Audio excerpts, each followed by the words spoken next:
Congress high command నిర్ణయంతో MLC ఎన్నికల్లో ఏకగ్రీవంగా విజయం సాధించాలని మహేష్ కుమార్ గౌడ్ తెలిపారు. అధిష్టాన నిర్ణయాలకు అనుగుణంగా పనిచేస్తామని తెలిపారు. 6 గ్యారెంటీలను 100 రోజుల్లో అమలు చేస్తామన్నారు. రాష్ట్రానికి తన వంతు సహకారం చేస్తామంటున్న మహేష్ కుమార్ గౌడ్తో మా ప్రతినిధి భవిత ఫేస్ టు ఫేస్. ఏకగ్రీవంగా తీర్మానమైనటువంటి ప్రస్తుత ఎమ్మెల్సీ మహేష్ కుమార్ గౌడ్ ప్రస్తుతం మనతో పాటు ఉన్నారు. వాళ్ళతో మాట్లాడదాం. Congratulation sir. చూడండి సార్, చివరి నిమిషంలో మీ పేరు అనౌన్స్ చేయడం, అది ఏకగ్రీవంగా తీర్మానం కావడం ఎలా అనిపిస్తుంది? మంచి అవకాశం అమ్మ. మొదటి నుంచి కూడా పేరు ఉంటుంది. పెద్దలందరూ ఆశీర్వాదంతో ఇవాళ చట్టసభలకు అడిగే అవకాశం. రాజకీయాల్లో ఎమ్మెల్యే కానీ ఎమ్మెల్సీ కానీ ఈ రెండు కూడా ఒక ముఖ్యమైనటువంటి స్థానాలు. ప్రజా సమస్యల్ని ప్రతిబింబించడానికి ఇవాళ మేము అధికారంలో ఉన్నాం కాబట్టి ప్రజలు ఎదుర్కొన్న సమస్యలు ప్రభుత్వం తీసుకెళ్లడం, ముఖ్యమంత్రి దృష్టికి తీసుకెళ్లి వాటిని పరిష్కరించే విధంగా ప్రయత్నం చేయడంలో మా భాగం ఉంటుంది. విద్యార్థి రాజకీయాలకు వచ్చాం కాబట్టి ఇవాళ ఈ రాష్ట్రం ఎదుర్కొన్నటువంటి ప్రధానమైన సమస్య నిరుద్యోగం. ఆ నిరుద్యోగుల విషయంలో కూడా శ్రద్ధ వహించి మా వంతు కృషి చేస్తాం. ఇప్పుడు ఎన్నికైనటువంటి మీ ఇద్దరు కూడా ఎన్ఎస్యూఐ ప్రెసిడెంట్స్గా ఉన్నటువంటి స్టూడెంట్ యూత్ నుండి వచ్చినట్టు వాళ్ళు ఎలా అనిపిస్తుంది? మంచి పరిణామం కదా. మా స్టూడెంట్ రాజకీయాల్లో ఎన్ఎస్యూఐ అనేది మాకు ప్రారంభం. సో ఆ రాజకీయాలు నేను ఎప్పుడు 19 నుంచి 99 వరకు ఎన్ఎస్యూఐ అధ్యక్షుడిగా ఉన్నా. ఇప్పుడు ప్రస్తుతం ఎన్ఎస్యూఐ అధ్యక్షుడు వెంకటున్నారు.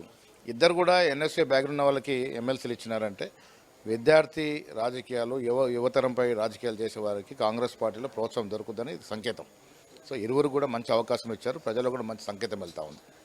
చివరి నిమిషంలో మీ పేరు తెరపైకి వచ్చింది. అప్పటి వరకే కూడా అద్దంకి దయాకర్ పేరు వినపడింది. అంటే చివరి నిమిషంలో మీ పేరు తెరపైకి రావడానికి గల కారణాలు అంటే ఏం చెప్తారు? చివరి నిమిషం కాదు, మొదటి నుంచి కూడా అద్దంకి దయాకర్ పేరు నా పేరు నడిచింది. లాస్ట్ మినిట్లో వెంకట్ చాలా ఉద్యమాలు చేసినాడు, చాలా కేసులు ఉన్నాయన్న దాంట్లో వెంకట్ పేరు చేర్చడం జరిగింది. సో వెంకట్ పేరు వచ్చినప్పుడు అద్దంకి దయాకర్ మరొక అవకాశం ఇస్తామని వారికి చెప్పడం జరిగింది. అద్దంకి దయాకర్ కూడా అర్హత కలిగిన వ్యక్తే, వారికి కూడా సముచితానం వస్తారు.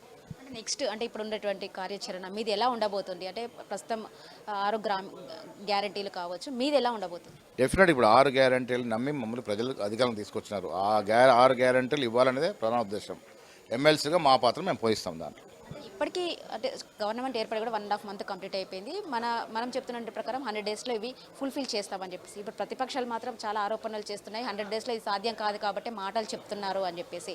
అంటే ఇది సాధ్యం అవుతుందంటారా? మీరు ఫుల్ఫిల్ చేస్తారా మొత్తం 6 గ్యారంటీలు? 6 గ్యారంటీలు 100 రోజుల్లో, 2 గ్యారంటీలు 6 లాంచ్ చేసాము. 6 గ్యారంటీలు కూడా 100 రోజుల్లో చేసిస్తాం. ఇది మా వాగ్దానం. డెఫినెట్గా నిలబెట్టుకుంటాం. మీరు సమాజానికి ఇచ్చే మెసేజ్ ఏంటి? డెఫినెట్గా ఇప్పుడు 6 గ్యారంటీలు నమ్మి ప్రజలు మాకు ఓటేస్తున్నారు. ప్రజల నమ్మకాన్ని వమ్ము చేయకుండా మేము నడుచుకుంటాం. ఇది మొత్తానికి అంటే 6 గ్యారంటీలను ఖచ్చితంగా 100 daysలో అమలు చేసి తీరుస్తామని చెప్పేసి ఎమ్మెల్సీ చెప్తున్నటువంటి పరిస్థితి కనబడుతుంది. కెమెరామెన్ శ్రీకాంత్, భవిత.